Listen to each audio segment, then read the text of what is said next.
नमस्कार देवी और सज्जनों, आलोकवाणी में आप सभी का स्वागत है। और हमारे साथ दूसरी खिड़की में आप देख रहे हैं आप सभी के सुपरिचित संदीप आर के सिंह, प्रारब्ध.in से। वैसे इनके कई परिचय के आयाम हैं। इंजीनियर हैं, वक्ता हैं, राजनीतिक विश्लेषक हैं, एंटरप्रेन्योर हैं, लेकिन सबसे बढ़कर ये हमारे भाई हैं।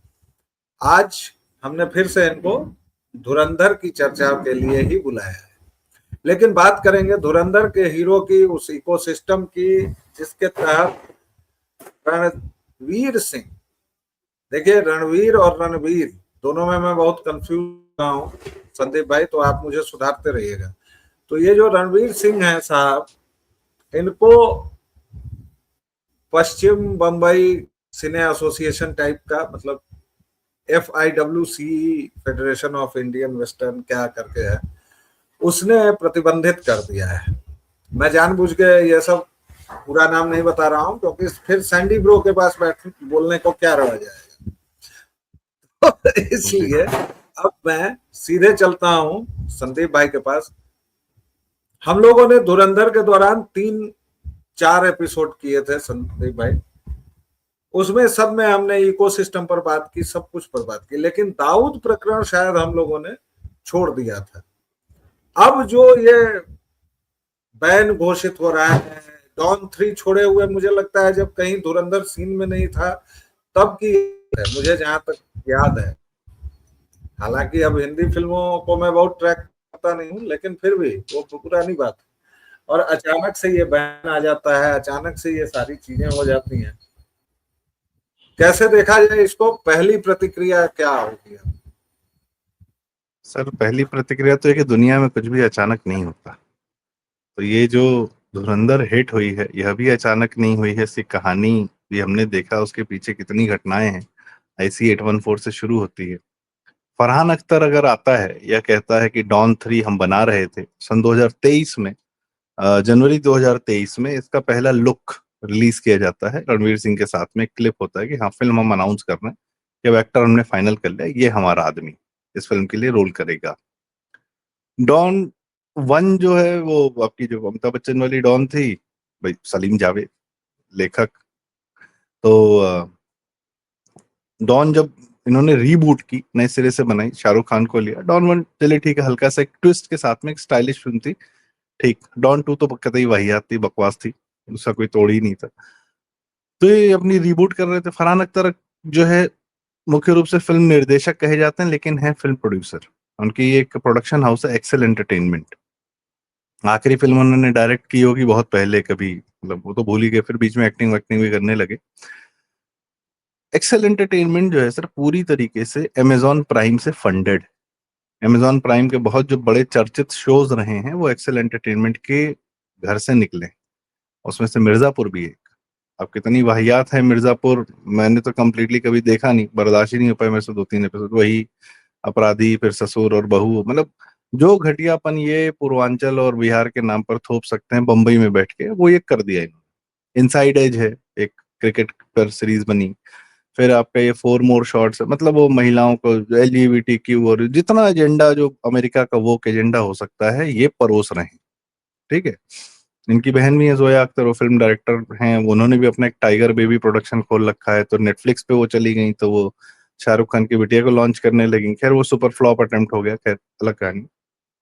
ये लोगों, अब इस समय क्या है सर, ये लोग, इन लोग के आजकल, पहले अंडरवर्ल्ड में जब इनके पिताजी थे, सलीम जावेद, जावेद अख्तर वगैरह, उनको अंडरवर्ल्ड से बहुत तगड़ी बैकिंग थी।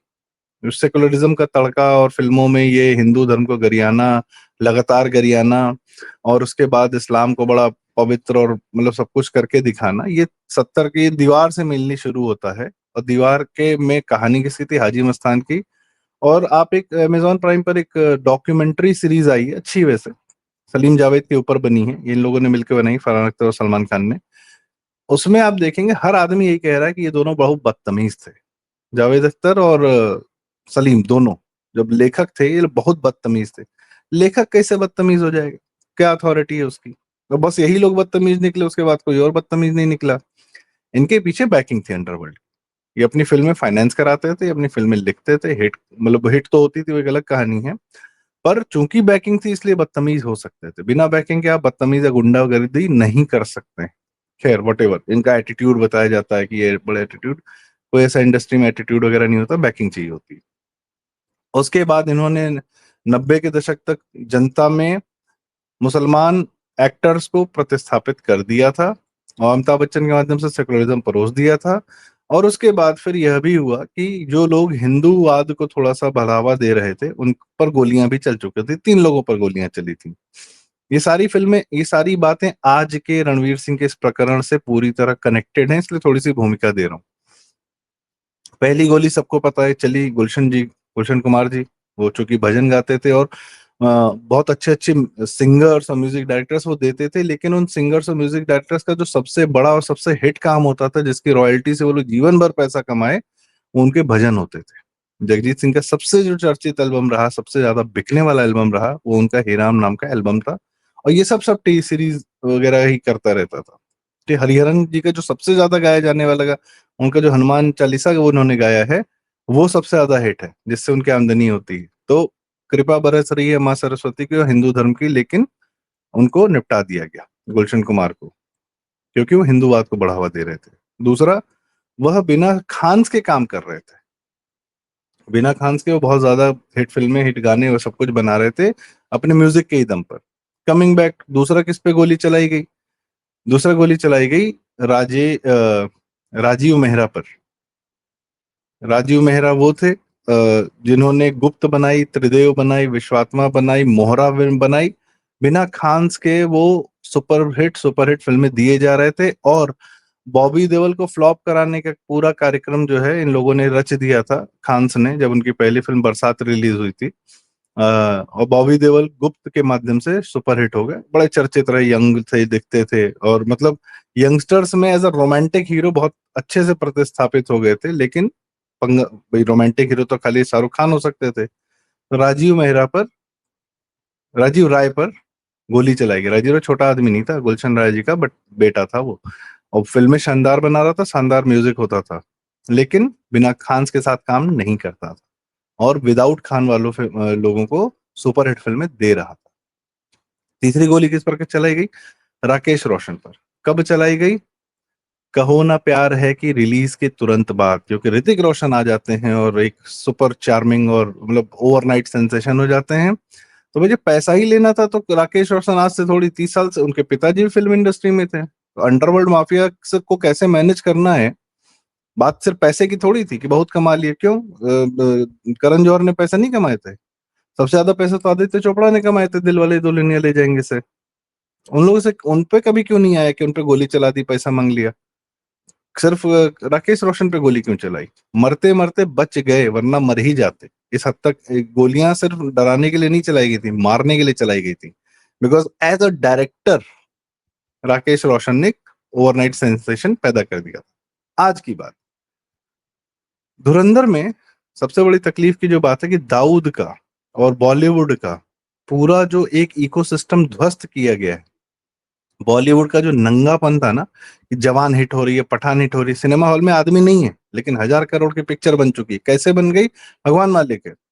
आज जब धुरंधर के एक्चुअल नंबर्स आते हैं कि अच्छा सिनेमा हॉल में लोग 2-2 3-3 बार देख रहे हैं, वो भी 3 घंटे की फिल्म देख रहे हैं, 4 घंटे की फिल्म देख रहे हैं, अगर जनता उतनी नहीं दिखेगी सिनेमा हॉल्स में, तो आप कैसे कह देंगे कि आपकी पिक्चर 1,000 करोड़ कमा ली या 10 अरब कमा ली? लेकिन अभी अब तक शाहरुख, दंगल का रिकॉर्ड नहीं तोड़ पाई है। तो चाइना का, अरे सर दंगल 300 करोड़ से सीधे पहुंच गई 2,000 करोड़। बाहुबली 2 के आने के बाद क्योंकि चाइना मैं चली गई, वही क्योंकि कह आमिर रहा खान की हूँ उसके बाद कि फिल्में नहीं आई हैं। मैं वही कह रहा हूँ कि आखिर चीन के दर्शकों को दंगल में इतना कौन सा इंटरेस्ट हो गया, और जवान और वो पठान तो मैं पहले दिन भी गया, और जब वो 6-7 दिन बाद चल गया तो मैं रोज जाता था देखने, क्योंकि रोज आते थे आंकड़े। और मैंने देखा कि जब भी मुझे टिकट चाहिए होता था एकदम आसानी से मिल रहा था। फिल्म के खाली हॉल में हॉल्स देखी है पिक्चर खाली ने, थे, हॉल्स खाली थे, फिल्म बकवास कैसे पिक्चरें, हाँ। चल रही थी पता नहीं।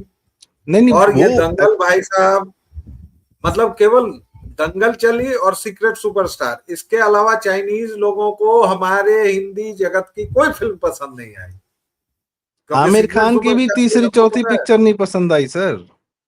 हाँ, राइट, राइट यू आर। जी। और दूसरा और बताएं, ये गेम, ये विधि विनोद चोपड़ा, उनकी पत्नी अनुपमा चोपड़ा, वो लोग भी खैर उसी इकोसिस्टम में, ये समय की बात थी, अचानक से इनकी फिल्में चाइना में जो हिट होना शुरू हुई वो 2019 के इलेक्शन से जस्ट पहले हिट हुई थी। बहुत सारा पैसा आया था, उसके माध्यम से आया था, और जैसे ही पैसा आया उसको कर दिया गया ट्रांसफर, जितने ये वायर और टायर और दुनिया भर के थे ना, इनको फंड करना था, तो उसके लिए इनके प्रोडक्शन हाउसेस का पूरा फायदा उठाया गया, जिसमें इनका भी कट था। तो वो अब साफ साफ पता चलता है। अभी आमिर खान की हाल फिलहाल में क्यों इनका लड़का कहाँ फ्लॉप हो जा रहा है, हिट करा दो अपना लड़का चाइना में, Junaid Khan. Coming back to आज रणवीर सिंह और धुरंधर, तो फरहान अख्तर ने डॉन 3 के माध्यम से अपनी वही बाप वाली गुंडई दिखाने का प्रयास किया है। क्यों? क्योंकि पीछे से बॉलीवुड के पूरा इकोसिस्टम जिसपे इस्लामिक तंत्र का कब्जा था, वह ध्वस्त कर दिया धुरंधर ने, और एक पैरेलल इकोसिस्टम खड़ा कर दिया, न सिर्फ फिल्म मेकिंग का, अच्छे डायरेक्शन का, अच्छी राइटिंग का, फिल्म के हिट होने का, और सबसे बड़ी बात व्यारूप जी, किस चीज का किया है इन्होंने, धुरंधर ने, कि अब ऐसी ही फिल्में बनेंगी जो एक अच्छा क्राफ्ट लेकर आएंगी, और जिसमें हिंदू अपनी कहानी सुनेगा, देखेगा, एंजॉय करेगा। और इससे क्या होगा, हिंदू जनता के अंदर का जो मोरल बूस्ट होगा, मोटिवेशन आएगा।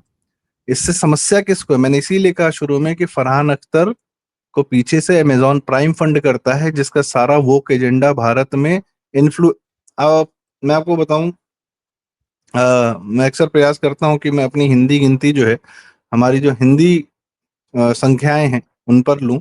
लोग 100 करोड़, 1000 करोड़, 10,000 करोड़, 1 लाख करोड़ बोलते हैं। मेरा प्रयास यह है कि मैं अपनी शब्दावली, जो हमारी 100 करोड़ जो है, वो करीब होती है आपकी 1 अरब, एक 10,000 करोड़ होती है 1 खरब, ठीक है, 1 लाख करोड़ होती है 10 खरब, और उसके बाद नील आता है, वो सारी चीजें हैं। 1 खरब, 1 लाख करोड़ रुपए से ज्यादा नेटफ्लिक्स और अमेजॉन प्राइम ने भारत में भारत के कंटेंट को खरीदने और बनाने के लिए खर्चा किया है। और उसके प्रमोशन की बात मैं अलग करता हूँ।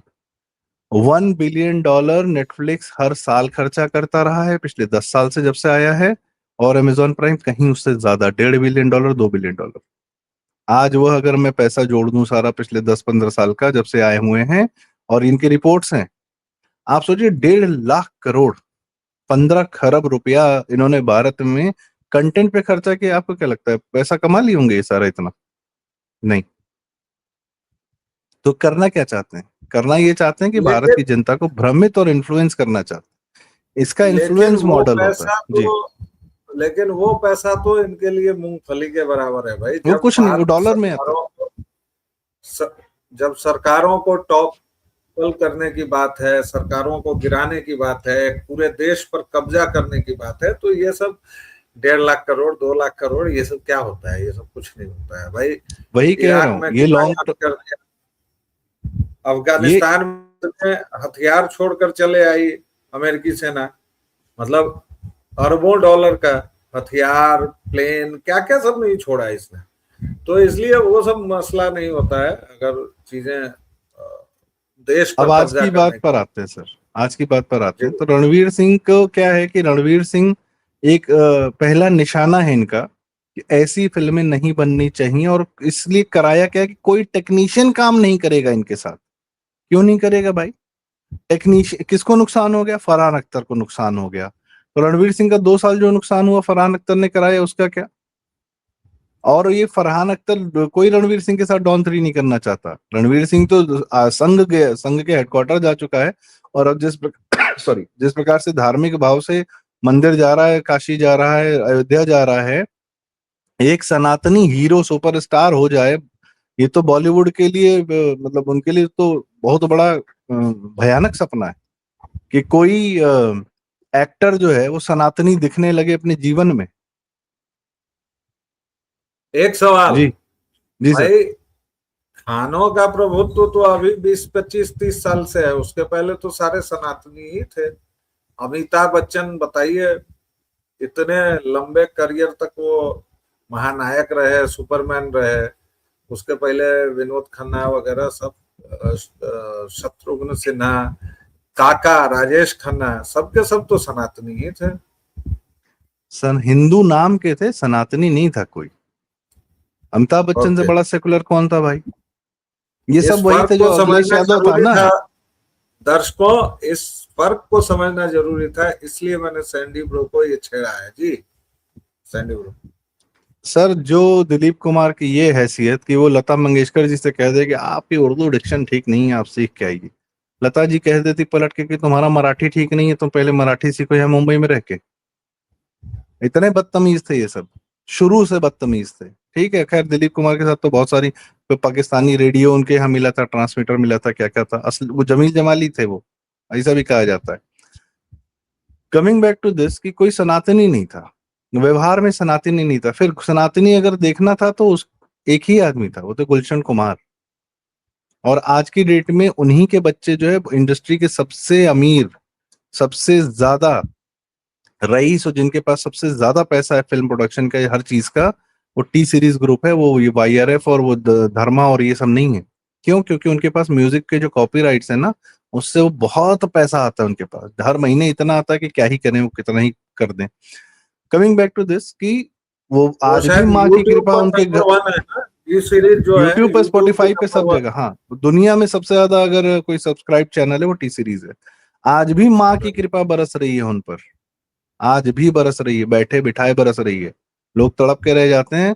आपको एक छोटा सा उदाहरण देता हूँ, ये जो 2 एल्बम निकली, धुरंधर 1, धुरंधर 2, इसके जो म्यूजिक डायरेक्टर हैं शाश्वत सचदेव जी, उन्होंने जिस प्रकार से डील्स किए हैं इन गानों के, और जिस भी तरीके से स्पॉटिफाई के साथ, टी सीरीज के साथ या सारेगामा के साथ, ये गाने कभी भी कहीं बजेंगे, थोड़ा रेवेन्यू उनको भी मिलेगा, या थोड़ा बहुत उन्होंने वन टाइम डील ली होगी। साहब 325 करोड़ रुपया वो बंदा कमा लिया अकेले, ये 2 एल्बम के हिट होने से। हाँ, 325 करोड़।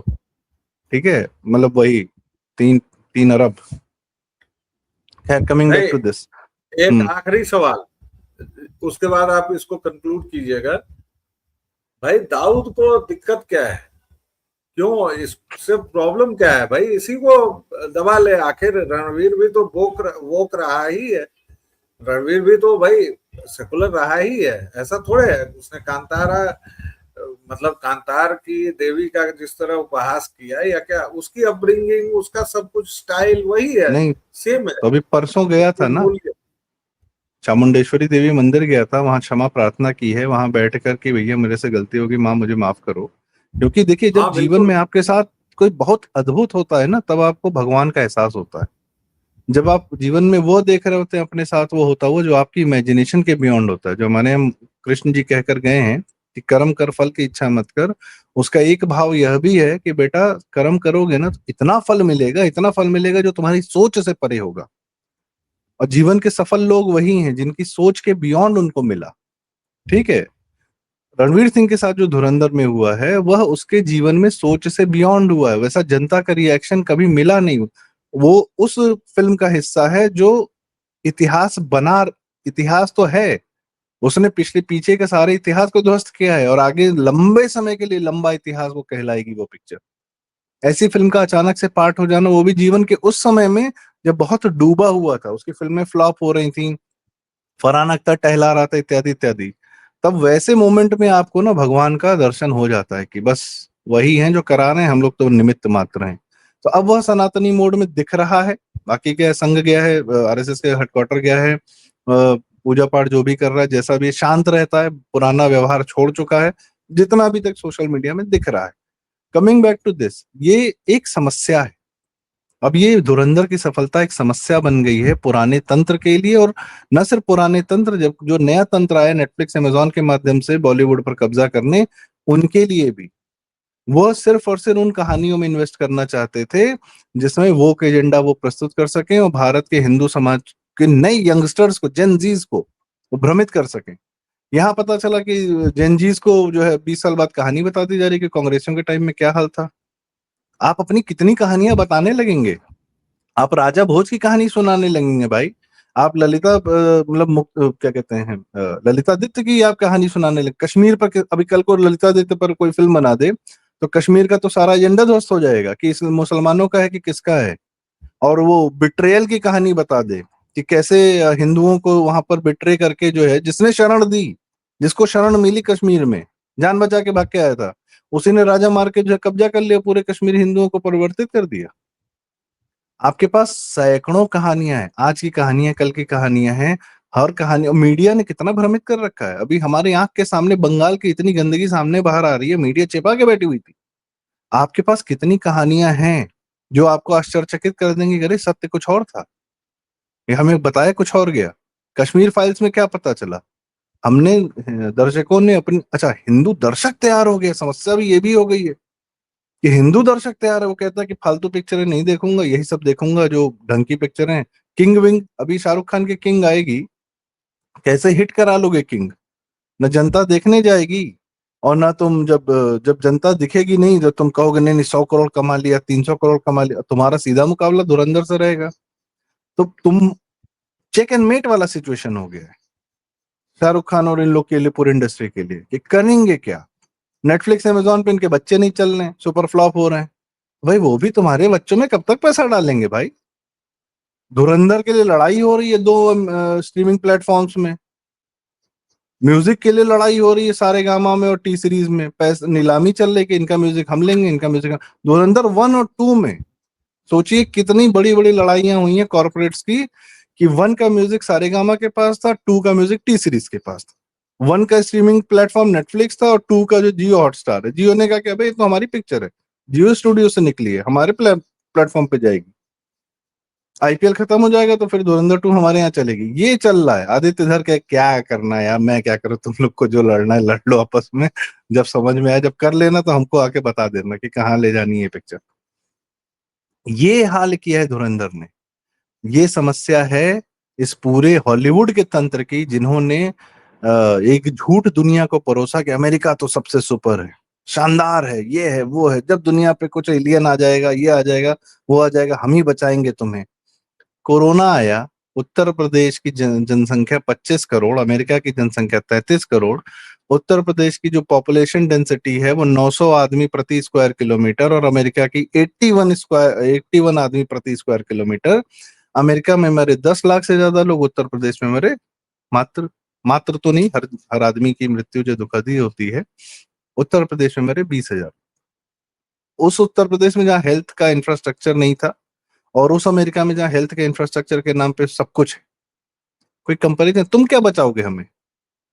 हमारी हमारी जीवन शैली, हिंदुओं की जीवन शैली ने बचाया हमें। अब ये कहानी हम किसी को बताएं, कोरोना पे बहुत सारे लोगों ने पिक्चर बनाई, फर्जी फर्जी भीड़ बना दी, अनुभव सिन्हा वही वामपंथी, और ये 2-4 फिल्में और भी बकवास तरीके की बनाई गई। जब असली सत्य बताया जाएगा कोरोना की कहानियों का, जब हिंदू अपनी कहानी कहेगा उसमें, या किसी भी घटना का, भाई एक डिमोनेटाइजेशन की घटना पर धुरंधर बन गई, तो क्या घटनाओं की कमी है भारत में, हमने झेला नहीं है। ये सोनिया गांधी का अगर एक्चुअल कोई वाकई में पिक्चर बना देना, तो इसके सारा नरसिम्हा राव के साथ क्या किया, अभी एक गवर्नर करके सीरीज आ रही है मनोज वाजपेयी का, कि 1991 में भारत डूबने वाला था, आरबीआई का वो विपुल अमृत लाल शाह बना रहे हैं, जिन्होंने केरल स्टोरी बनाई। तो अब तो ये कहानियां आपको कहनी है ना, अभी तो हमारी कहानियों का समय आया है। क्यों ये हॉलीवुड वाले ग्रीस चले गए, ग्रीक पे फिल्म बना रहे हैं, ट्रॉय बना रहे हैं, क्लियोपेट्रा ने फिल्म बनाई इन्होंने, क्लियोपेट्रा मिस्र की, जिन सभ्यताओं को खा जाते हैं उसकी कहानी खूब सुनाते हैं। तो क्लियोपेट्रा आज भी, अगर आज उस समय जितना पैसा खर्चा हुआ, अगर आज उसको आज के इन्फ्लेशन से हम कंपेयर कर दें, क्लियोपेट्रा आज भी दुनिया की सबसे महंगी फिल्म है। भारत पे कभी नहीं आया समुद्रगुप्त पर पिक्चर बनाने, क्या यहाँ इतिहास की कमी थी। चाइना के इतिहास पे फिल्में बनाई इन्होंने, जापान के इतिहास पे फिल्में बनाई इन्होंने, सबका इतिहास टटोला है, भारत को नहीं टटोला इन्होंने कभी। क्योंकि भारत के इतिहास जैसे ही बताते तो वो गौरवशाली, क्या बाकी के इतिहास से अपने आप को जोड़ सकते हैं ना। तो ये लोग हमेशा यही कि भारत में अंग्रेजों को कैसे प्रतिस्थापित करें, ये अब हॉलीवुड, इस ये हॉलीवुड भी परेशान है यार। अगर हिंदू अपनी कहानी, अब फिल्म, वर्ल्ड की सबसे ज्यादा ऑडियंस तो भारत के पास है, जी। दुबई में भी है, कहानी है, जब मोदी जी जब जाते हैं विदेश, तो हर जगह वहां पे 100 भारतीय, नहीं तो 1000 भारतीय, नहीं तो 10,000 भारतीय, एक तो ना, हर जगह भारतीय, युद्ध हो रहा है तो भारतीय निकालो, मोदी जी जा रहे हैं तो वहां भारतीय जो है उनको स्वागत में खड़ा है, जहां देखो वहीं भारतीय। तो वर्ल्ड की जो ऑडियंस है, जो अपनी रूट से कनेक्टेड है, अभी अपनी कहानी सुनना चाहती है, ये तुम्हारा पूरा हॉलीवुड का एजेंडा ध्वस्त हो जाएगा। तो ये बड़ी, जी ये बहुत लंबी चोट लगी है सबको, इसीलिए पहला निशाना रणवीर सिंह पर साधा गया कि इसके साथ कोई काम नहीं करेगा, मत करो काम, अगली पिक्चर फिर नोएडा में शूट होगी, फिल्म सिटी बना रहे महाराज जी यहाँ पे। और बाकी हैदराबाद वाले तो पिक्चर बना ही लेते हैं सारी तुम्हारे बिना, आदि वहां चला जाएगा। धुरंधर खुद ही थाईलैंड में शूट हुई है, कोई जरूरी तो है बम्बई में ही दर्शकों काम। हम्म। जी, तो दर्शकों ये कोई सामान्य सा बहिष्कार नहीं है, या ये कोई सी लड़ाई नहीं है। एक पूरी चर्निंग का समय चल रहा है, समुद्र के मंथन का समय चल रहा है, और हम लोग इतिहास के उस मुहाने पर खड़े हैं जहां हम इतिहास बनता हुआ देख रहे हैं। हमारी पीढ़ी सचमुच बहुत भाग्यशाली है, क्योंकि हमने वो ढांचा भी देखा, हमने उसका ढाना भी देखा, और हमने वहां भव्य श्री राम मंदिर भी देखा, और उसी तरह हमने 786 बिल्ले का चमत्कार भी देखा, और मंदिर में नहीं जाना भी देखा, और उसके बाद हमने कांतार भी देखा, और उसके बाद हमने बाहुबली भी देखी। तो सर लेकिन अभी इस आजकल बदलते वो हुए हालात देख रहे हैं मंदिरों का कि बनारस में और अयोध्या में लोग कह रहे हैं, हे जनता अब मत आओ, कुछ दिन रुक जी, जाओ प्लीज, ये हाल है जी। इसलिए ये पुनर्जागरण का, चर्निंग का, मंथन का समय है। इस ध्यान से हम बातचीत करते रहेंगे। अभी के लिए बहुत धन्यवाद संदीप भाई, और सर दर्शकों नमस्कार, श्रोताओं प्रणाम। आपका धन्यवाद। आलोकवाणी को अपना स्नेह और प्रेम इसी तरह देते रहें। अगर आप सहयोग करना चाहते हैं तो ऊपर QR कोड और नीचे नंबर चल रहे हैं। आप सभी का बहुत बहुत धन्यवाद। फिर मिलेंगे, तब तक के लिए जय जय श्री राम। जय जय श्री।